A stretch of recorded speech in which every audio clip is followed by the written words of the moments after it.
पहला इल्जाम सीधा और सीधा वैभव विकास ट्रस्ट पर, न्यास पर है। मुन्ना जी ने पेपर जारी किया है। न्यास के जो मुख्य पदाधिकारी हैं जियालाल आर्य जी, मैं आज भी समझता हूं आप बहुत ईमानदार व्यक्ति हैं।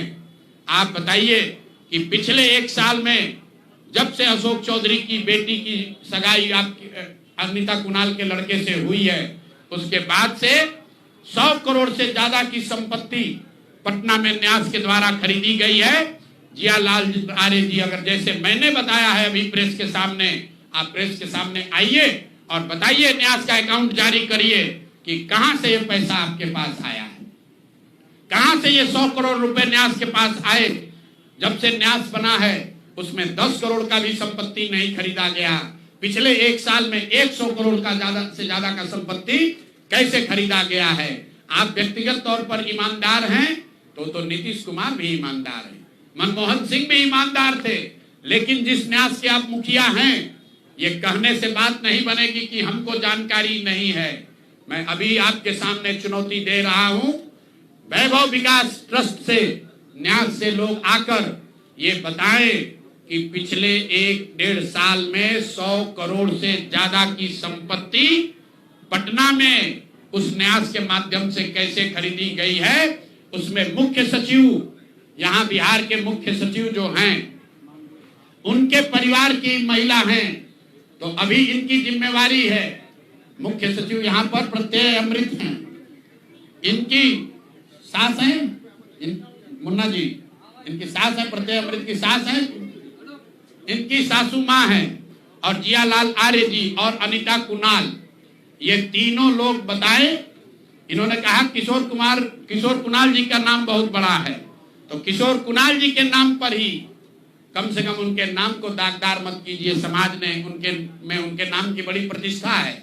तो आप प्रेस को बुलाइए और क्लियर कीजिए कि आपके न्यास से, मैं 3 लोगों का नाम ले रहा हूं। जियालाल आर्य जो बहुत सम्मानित व्यक्ति हैं, ईमानदार व्यक्ति हैं, उनकी ऐसी छवि है। दूसरा अनिता कुणाल जी जो किशोर कुणाल जी की पत्नी है, और तीसरा यहाँ के मुख्य सचिव की सासू माँ। ये तीनों लोग बताएं कि न्यास में 100 करोड़ से ज्यादा की संपत्ति खरीदने का पैसा कहां से आया है। दूसरी बात, अशोक चौधरी के नाम पर जो संपत्ति की बात कही गई है, हम लोग उस बात पर कायम हैं। 200 करोड़ की संपत्ति इन्होंने अर्जित की है। इन्होंने कैमरे पर आप लोगों को कहा कि 1 कट्ठा भी जमीन हो जाएगा तो मैं जनसुराज की गुलामी करूंगा। मेरे भाई, मुन्ना जी ने अभी पूरा डॉक्यूमेंट जारी किया है। अगर या तो उसको आप रिबटल कीजिए कि ये आपका जमीन नहीं है, और अगर जमीन है तो जनसुराज की गुलामी मत कीजिए, बिहार के लोगों की गुलामी के लिए तैयार होइए, इस्तीफा दीजिए। नहीं इस्तीफा दीजिएगा तो आपका घेराव होगा, आपका राजनीति आपका नहीं करने देंगे। हम लोग राज्यपाल, मुख्यमंत्री नहीं सुन रहे हैं तो हम लोग राज्यपाल महोदय के पास जाएंगे, कोर्ट में जाएंगे, इनके खिलाफ कार्रवाई होनी चाहिए। और 100 करोड़ का मानहानि का नोटिस भेजे थे। आज डर के मारे शायद कहे हैं कि अब आगे ये हम कानूनी कार्रवाई नहीं करेंगे, तो 5 दिन के अंदर अंदर आधिकारिक तौर पर लीगल नोटिस वापस लें, और नहीं लेंगे तो इन पर 500 करोड़ का और घोषणा करेंगे। नोट कर लो भाई, 200 करोड़ पर घबराए हुए हैं ना, ये 500 करोड़ का और अवैध संपत्ति जो खरीदा है अशोक चौधरी ने अलग अलग नाम से। 7 दिन का समय दे रहे हैं।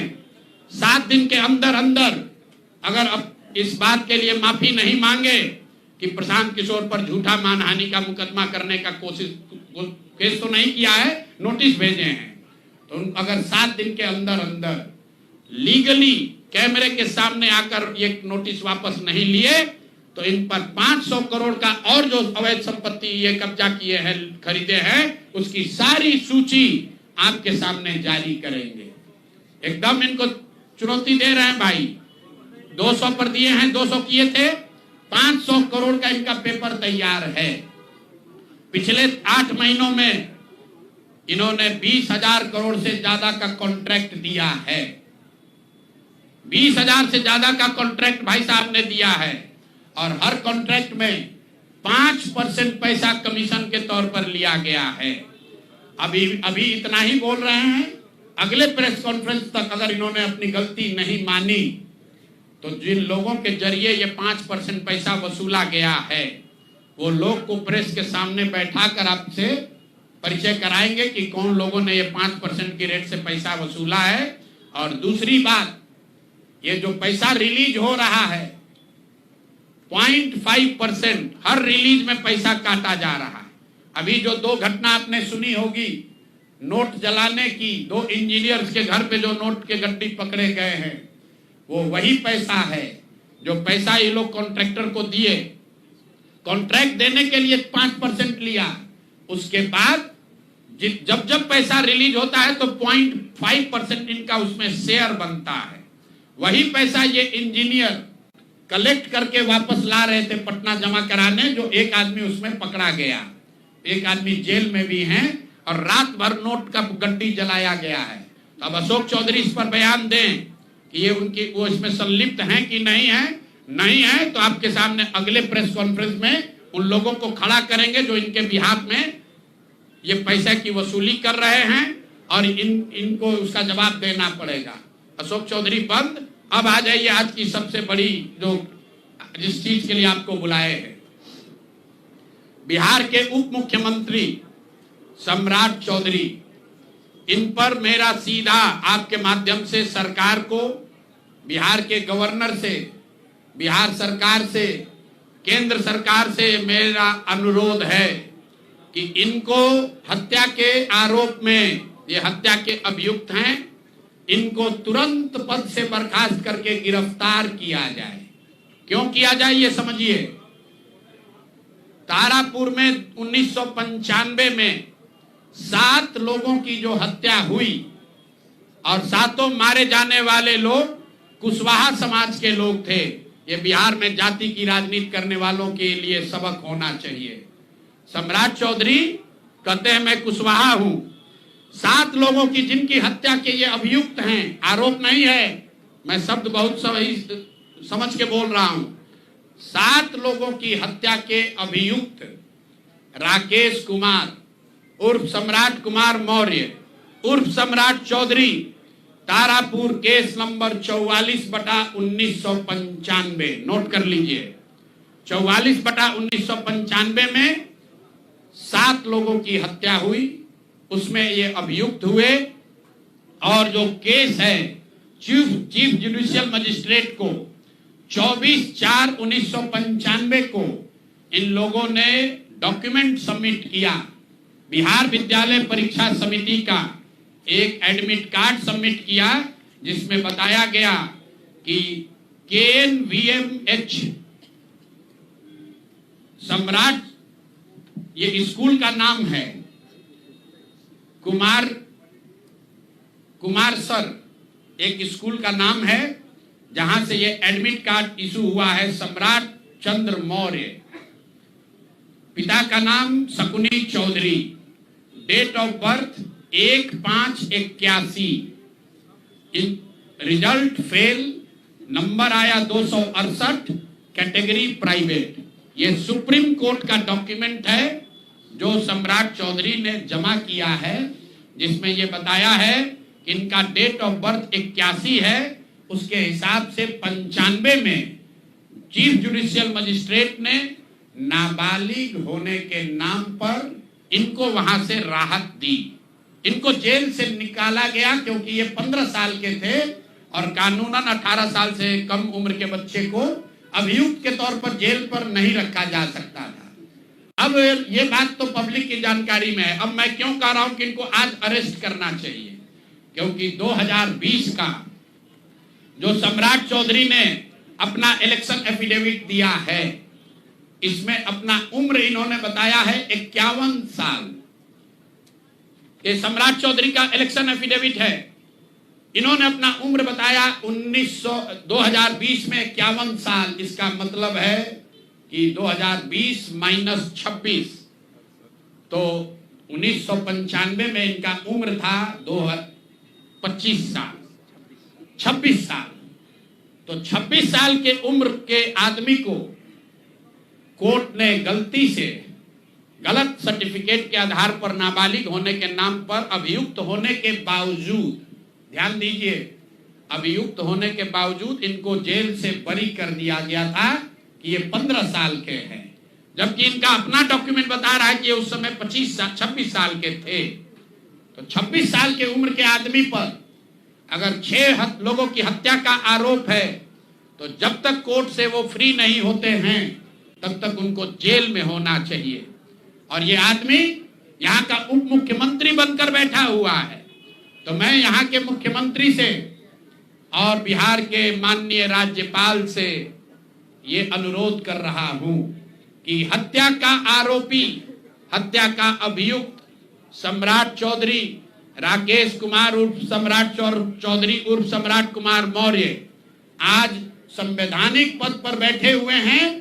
ये देश के संविधान का, देश के विधि विधान का इससे बड़ा अपमान नहीं हो सकता है कि जिस व्यक्ति को जेल में होना चाहिए वो आदमी यहाँ का उप मुख्यमंत्री बना हुआ है। तो मुख्यमंत्री नीतीश कुमार सीधे इस पर कार्रवाई करें, नहीं करेंगे तो कल परसों में हम लोग राज्यपाल के पास डेलीगेशन लेकर जाएंगे, सिर्फ बर्खास्तगी के लिए नहीं, सम्राट चौधरी के गिरफ्तारी के लिए। पूरा समझिए, मैं कैमरे पर कह रहा हूं, सम्राट चौधरी हत्या के अभियुक्त है, जेल से फर्जी डॉक्यूमेंट निकाल कर बाहर निकले हैं। या तो इनको बर्खास्त करके गिरफ्तार कीजिए और नहीं तो देश में जितने लोग हत्या किए हैं उनको भी जेल से छोड़ दीजिए। ये हालात है, ये डॉक्यूमेंट है आपके सामने। ये सम्राट चौधरी का इलेक्शन एफिडेविट है जिसमें 2020 में उन्होंने अपने आप को 51 साल का बताया है। उसके मुताबिक 1995 में वो 26 साल के थे और कोर्ट में इस आधार पर इनको बरी किया गया है कि ये 15 साल के बालक हैं। तो ये बता दें कि ये हत्या के आरोपी हैं, इन्होंने जो सर्टिफिकेट दिया है वो ठीक है कि नहीं है। बाकी ये भाई साहब जो घोटाला किए हैं अपने डिग्री उग्री में तो बहुत छोटी बात है। आज की प्रेस कॉन्फ्रेंस सीधी हम लोग मांग कर रहे हैं, सम्राट चौधरी को हत्या के अभियुक्त हैं, 6 हत्या के अभियुक्त हैं, उनको गिरफ्तार कीजिए और नहीं तो बिहार में जितने लोग पर अभियुक्त जिनको बनाया गया उनको सबको छोड़िए। इस देश में अलग अलग कानून नहीं हो सकता है। और ये गृह मंत्री के साथ घूम रहे हैं।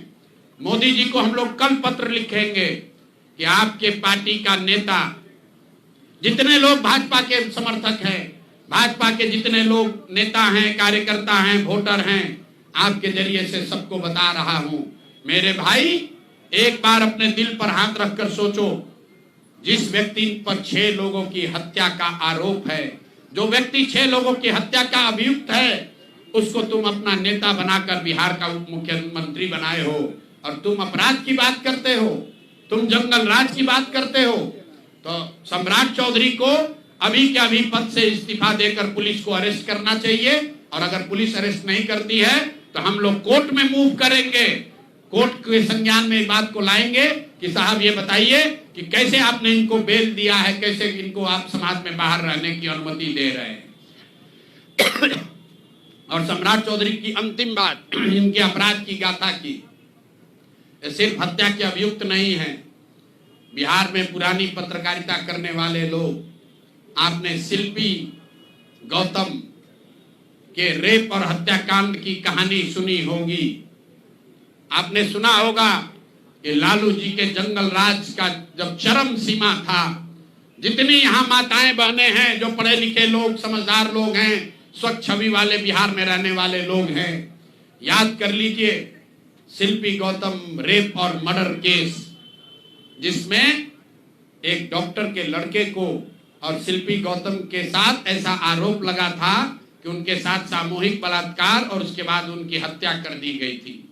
साधु यादव पर उसका आरोप लगा था, बड़ी हंगामा हुआ, सीबीआई में केस गया।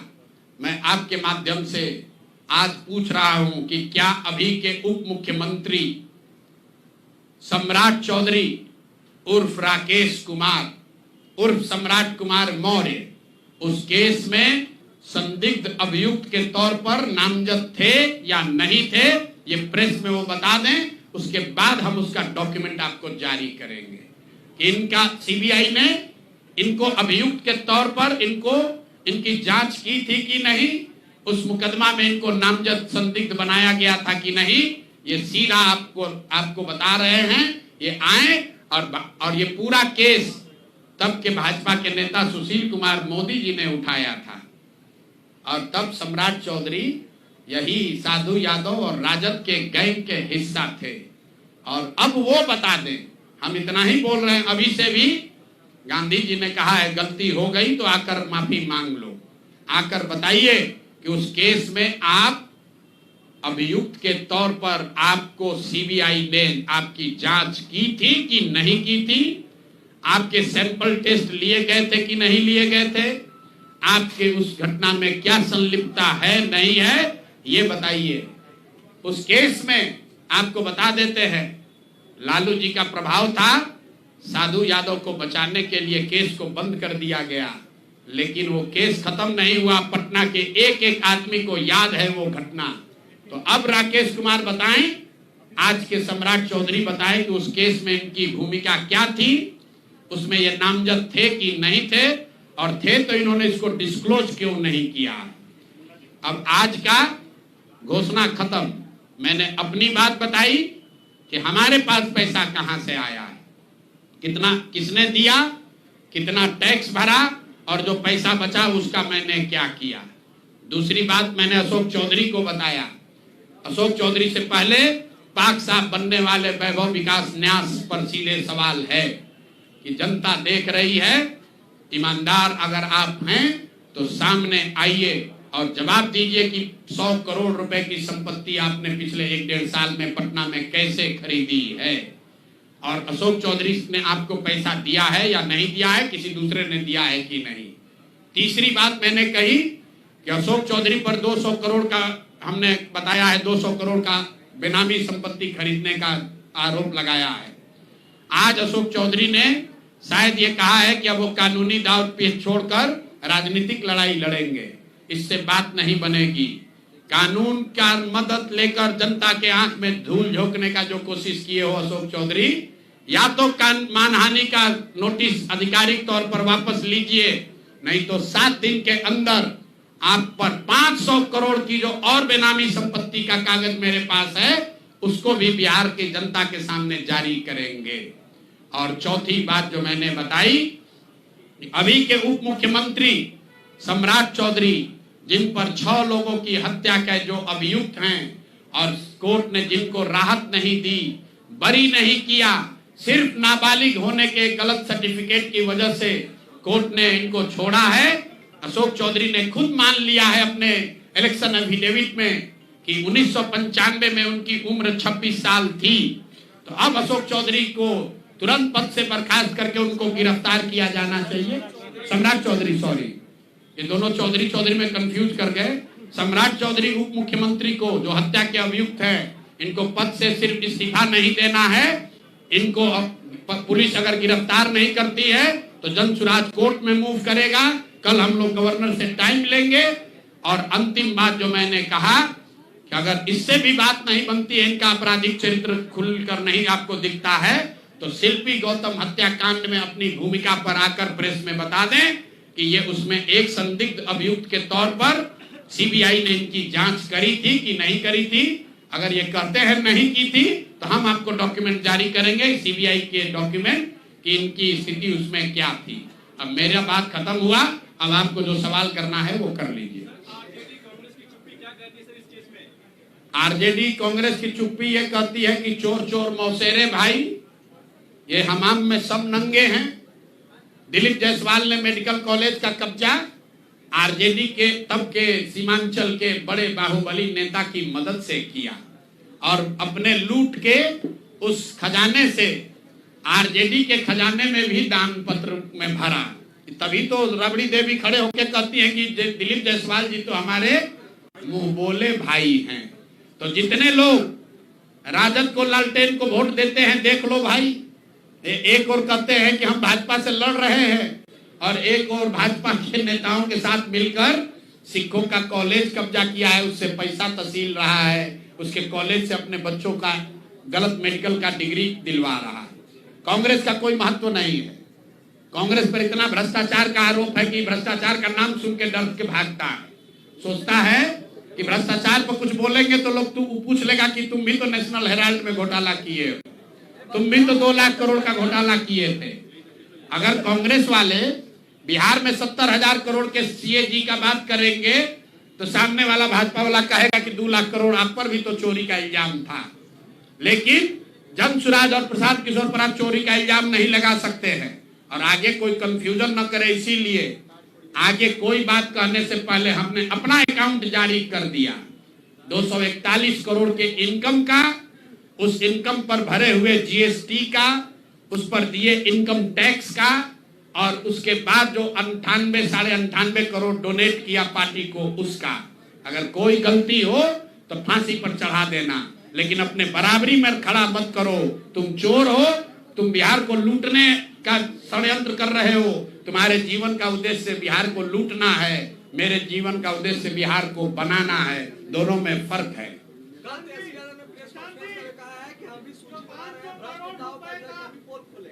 तेजस्वी यादव अगर सूची बनाएंगे तो सबसे पहले तो अपने दोनों मामा का नाम लिखना पड़ेगा, साधु यादव, सुभाष यादव। उसके बाद अपने माता पिताजी का नाम लिखना पड़ेगा। जब चारा चोरी के मामले में, लैंड फॉर जॉब में जाने कितने लोगों का जमीन लिखवा लिए उसके मामले में। उसके बाद तेजस्वी यादव को अपने उन जिला के राजद के बाहुबली नेताओं का नाम लिखना पड़ेगा जिन्होंने अपराध, अपहरण, जमीन रंगदारी, हत्या के आधार पर अपना साम्राज्य खड़ा किया है। तो पहले इनका नाम जारी करेंगे। वर्तमान सरकार की बात कर रहे हैं, ये सब सरकार ही में तो है। अभी तेजस्वी यादव भी तो सरकार में थे 2 साल से पहले। सरकार और विपक्ष दोनों पर कानून, वो पैसा नहीं लेते हैं, उनका विधायक पैसा नहीं लेता है, सैलरी नहीं लेता है, उनके विधायक को घर नहीं मिला है। तेजस्वी यादव को जेल प्लस सिक्योरिटी मिली है, उसका पैसा कौन भर रहा है? बिहार की जनता भर रही है। तेजस्वी यादव जिस घर में रहते हैं उसका किराया कौन देता है? बिहार की जनता देती है। राजद का, कांग्रेस का जो विधायक है उसका महीना का पैसा कौन देता है? बिहार की जनता देती है। बिहार की जनता से भत्ता ले रहे हो, सैलरी ले रहे हो, तो तुम चोरी करोगे तो उसका जारी नहीं होगा। हम क्यों नहीं बोल रहे हैं राजद पर? क्योंकि ये तो जाने हुए चोर हैं, पूरा बिहार जानता है ये चोर है। इस चोर को चोर कहने का क्या फायदा है? जो चोर है उसको बिहार की जनता ने सिर्फ जाना नहीं, सत्ता से उखाड़ कर फेंक दिया। 2005 के बाद सत्ता के इर्द गिर्द भी आने नहीं दिया। ये बिहार की जनता की समझदारी है। लेकिन उनको चोर बताकर जो लोग सत्ता में आए, जिन पर जनता ने भरोसा किया, वो कितने बड़े अपराधी हैं। उन पर भी हत्या, अपहरण, लूट का वही संगीन अपराध का इल्जाम है जो राजद के नेताओं पर था। इसीलिए तो प्रशांत किशोर और जमसुराज की जरूरत है। ये हमाम में सब नंगे हैं और बिहार की जनता देख रही है, पीछे हटने वाले नहीं हैं। चाहे कुछ भी परिणाम हो जाए, इनको जीना इनका हराम कर देंगे। जनता इनको, इनके नेता, इनके पार्टी इनको बर्खास्त करेगी। अगर वो नहीं करेंगे तो जनता इनको बर्खास्त करेगी। अगर वो भी नहीं करेगा तो कोर्ट में जाएंगे। इनको लड़ाते लड़ाते जब तक इंसाफ नहीं होगा छोड़ेंगे नहीं। बीजेपी के अशोक चौधरी के प्रॉपर्टी की आप बात कर रहे हैं। अशोक चौधरी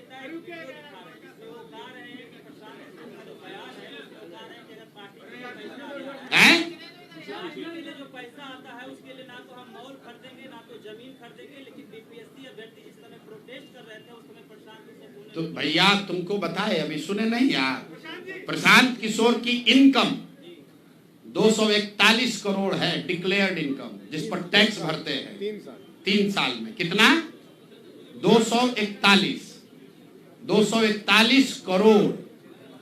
इतना पैसा हमारी अपनी आमदनी है, जिस पर जीएसटी भरा, जिस पर इनकम टैक्स भरा, और खर्च के बाद जो पैसा बच गया उसको बिहार के समाज के लिए दान में दे दिया। 98 करोड़ 50 लाख रुपया जाकर देख। और ये हम नहीं कह रहे हैं, भारत सरकार के इनकम टैक्स में ये फाइल है, जाकर चेक कर लीजिएगा और आपको भी दे देंगे, आप भी देख लीजिएगा। 500 करोड़ रुपए की प्रॉपर्टी का जो उसके तार कहीं इंदौर और उज्जैन से तो नहीं जुड़े हैं, सिर्फ इतना ही बता। मेरे भाई ये देखिए, मैंने आपको कहा दिलीप जायसवाल पर हम लोग कोई इन्वेस्टिगेटिंग एजेंसी नहीं है। अगर हर मंत्री के सारे भ्रष्टाचार के पैसे और संपत्ति का हम घोषणा करने लगे तो 2-4 दिन ये प्रेस चलता रहेगा। हमने दिलीप जायसवाल को बताया कि आदमी अपराधी है, भ्रष्टाचारी है। उसके बाद वो आदमी सरेंडर कर गया, मूर्छित हो गया। बिहार की जनता ने मान लिया भाई ये गलती मान रहा है, तो उसको हमने छोड़ दिया। छोड़ा सिर्फ नवंबर तक है। कल जब व्यवस्था बनेगी तो उन पर ट्रायल चलेगा, कॉलेज वापस लिया जाएगा और उन्होंने जो गलती की है उस पर सजा होगी। सुनिए 1 मिनट। अब अशोक चौधरी पर कहा गया 200 करोड़ की बेनामी संपत्ति का। अशोक चौधरी का 200 करोड़ रुपया थोड़ी ना है, वो तो सैकड़ों करोड़ रुपया और कमाए हैं। 200 करोड़ में 50 करोड़ की का पेपर हम लोगों ने जारी कर दिया। अब बोल रहे हैं कि अभी से भी बिहार की जनता से माफी मांग लो। पूरा ये जो कानूनी दाव पेच का ढोंग रचे हो वापस, अभी आज कैमरे पर बोले हैं ना, लिखित में 7 दिन के अंदर अगर मानहानि का दावा, क्योंकि मानहानि के दावा से नहीं डर रहे हैं, ये जनता को भ्रमित करने के लिए कह रहे हैं कि हम मानहानि का दावा किए हैं।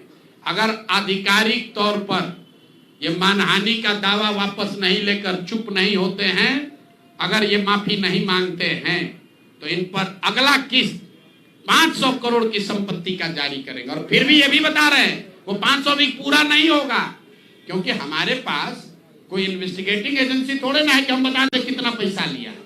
जितना आया है उतना जारी कर रहे हैं। इसका मतलब हम 200 कर रहे हैं, इसका मतलब ये मत समझिए कि अशोक चौधरी 200 करोड़ का घोटाला किए है। अरे घोटाला तो बहुत 100 करोड़ का किया है। 200 करोड़ का पेपर आ गया, उसके बाद अभी 500 करोड़ का और आ गया है। अब अगर दम है तो फिर से मानहानि का दावा कर लो। आपको बता रहे 7 दिन के अंदर जो दावा किए हैं उस पर भी अगर पीछे नहीं हटे तो ये 500 करोड़ का जारी होगा। अब ये कौन होगा जब जारी करेंगे, देखिएगा कि उज्जैन है कि इंदौर है कि सुनिए, अब सुनना चाहते हैं तो मुक्तेश्वर है कि पटना है, वो सुन रहे होंगे, उनको दिख रहा होगा कि हम कहां से बोल रहे हैं। रांची है कि दिल्ली है कि मुक्तेश्वर धाम है कि पटना बाईपास है, वो सारी जमीन का कागज जारी कर देंगे। आज किसको बोले हैं कि हम कानूनी चीज से बंद कर रहे हैं? किसको बोले हैं? किसी को बोले हैं कि नहीं बोले हैं? ANI को बोले हैं। आप जिन नेताओं का नाम ले रहे हैं, सम्राट चौधरी या दिलीप जायसवाल, उन सब नेताओं को बीजेपी विधानसभा चुनाव लड़ाने की तैयारी कर रही है। लड़ाई तो दिख जाएगा कि बीजेपी का यही चरित्र है। और जनता अगर उनको चुनकर ला देगी तो जनता इस बात के लिए तैयार रहे कि अगर आप समाज में हत्यारों को, लुटेरों को वोट देकर जिताओगे तो आप अपने दुर्दशा के लिए खुद ही जिम्मेवार होगे। हमारा काम है आपको बताना, आपको सीखना है, सीखो। आप ये भी कह सकते हैं कि कल सम्राट चौधरी जीत कर आ जाएंगे, क्या होगा? पहली बात तो ये चुनाव लड़ेंगे नहीं, इनकी हिम्मत नहीं है। अशोक चौधरी चुनाव लड़े हैं, सम्राट चौधरी चुनाव लड़े हैं। भाई ये चुनाव लड़ने वाले लोग नहीं हैं, ये सब नॉमिनेशन से आते हैं। भाजपा में, जदयू में जो लोग को चुनाव लड़ना है वो थर थर कांप रहा है, वो कह रहा है भैया जल्दी सबको हटाओ, नहीं तो ये तो मरेगा ही, हम लोग को भी मार देगा। बिहार की जनता मालिक है। 1 मिनट रुकिए, बिहार की एक मिनट पूरा कर ले। अरे रुकिए 1 मिनट। बिहार की जनता मालिक है, जिसको कोई बर्खास्त नहीं करेगा उसको बिहार की जनता बर्खास्त करेगी, मेरा ये विश्वास है। अगर नहीं किए तो फिर यही लोग आप पर राज करेंगे, आपके बच्चों पर राज करेंगे। ये ना जाति देखेंगे ना धर्म देखेंगे, इनका एक ही जात है, एक ही धर्म है, एक ही ईमान है, वो है पैसा, लूट, अपराध। और नीतीश कुमार कहते हैं हम 3C से समझौता नहीं करेंगे। तो आपका उप मुख्यमंत्री क्राइम का बादशाह है, हत्या का अभियुक्त है। आपका सहायता मंत्री अशोक चौधरी करप्शन का सिरमौर है, सरगना है। और भाजपा के साथ तो आप हैं ही, तो आपका तीनों C में कोई C नहीं बचा। नीतीश जी अभी से भी जगिए, इन लोगों को बर्खास्त कीजिए, नहीं तो आने वाला इतिहास कभी आपको माफ नहीं करेगा। उतरे हुए हैं भाई, जन सुराज उतरा हुआ है। अब कैसे सड़क पर उतरा जाता है? 3 बरस से अपना घर परिवार सुख सुविधा छोड़कर सड़क पर ही रहते हैं, सड़क पर ही चलते हैं, सड़क पर ही जीवन बिता रहे हैं। ठीक ऐसा है। देखिए सुनिए, हमने शब्द का प्रयोग किया है चोरी चकारी, स्लिप ऑफ टंग। सुन तो लो भाई। आप जब हम अशोक चौधरी नहीं है कि आप हिंदी में सवाल पूछिएगा, हम अंग्रेजी में जवाब देंगे। गलती हो आपने तो नहीं कहा था आज कि आप अपना अकाउंट दीजिए, हम आकर खुद दे रहे हैं। शब्द है चोरी चकारी, गलती से स्लिप ऑफ टंग से चोरी चमारी निकल गया, उसके लिए गलती हो गई, बात खत्म हो गई। हमारा कोई इंटेंट नहीं है। अरे फिर वही बात यार, केस से हमको डराओगे आप, केस से हमको आप डराइएगा। अभी एगो मंत्री किए थे ना केस, डर के मारे आज क्या कह रहे हैं भैया, केस मुकदमा बंद कर रहे हैं।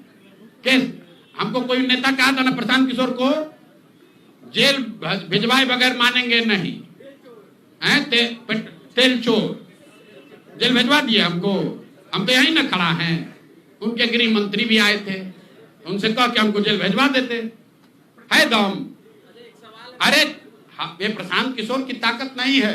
कुछ लोग कह रहा प्रशांत किशोर इतना ताकतवर आदमी है, ये बोल रहा है ना, ये ईमानदारी की ताकत है, ये शुद्धता की ताकत है। हम लोग चोरी करने वाले लोग नहीं हैं। जीते या हारे, बिहार को बनाने सुधारने जगाने आए हैं, यहाँ से लूटने नहीं आए हैं, कुछ लेने नहीं आए हैं, कुछ देकर ही जाएंगे, लूटने नहीं आए हैं।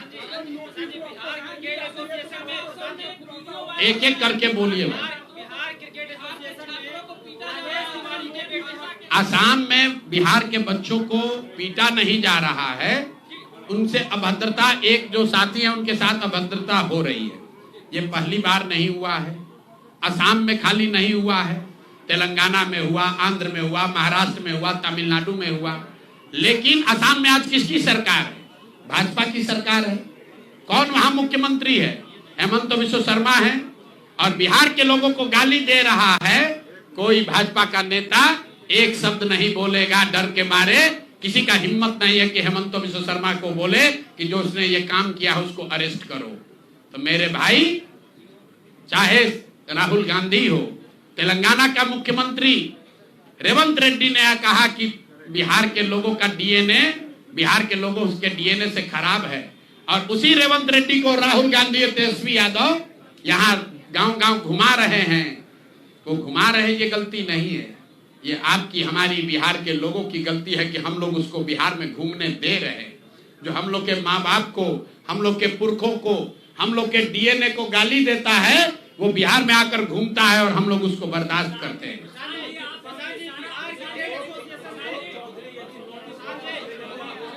भैया ऐसा है, अशोक चौधरी का मामला हुआ खत्म, ठीक है, उनको 7 दिन का टाइम दिए हैं।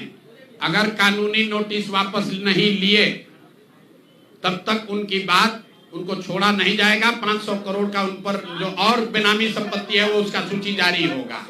अभी आज के प्रेस कॉन्फ्रेंस का 2 ही मुद्दा है।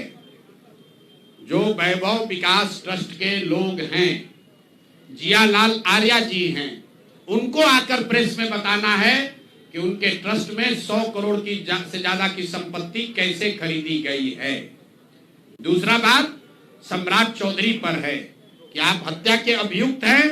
आपने एक फर्जी सर्टिफिकेट लगाकर जेल से बाहर आप आए थे। आपने अपने एफिडेविट में मान लिया कि 1995 में जब आप हत्या के अभियुक्त बने तो आप 26 साल के थे। तो जब तक कोर्ट ने से आपको बरी नहीं किया जाता है तब तक आप उप मुख्यमंत्री के पद पर नहीं, आपको जेल में रहना है, ये बताना है। और अंतिम बात ये कहा गया है कि शिल्पी गौतम रेप और हत्याकांड में सम्राट चौधरी अपनी भूमिका के बारे में स्पष्टता से बताएं कि उसमें उनकी कोई भूमिका अभियुक्त या संदिग्ध के तौर पर है, थी या नहीं है।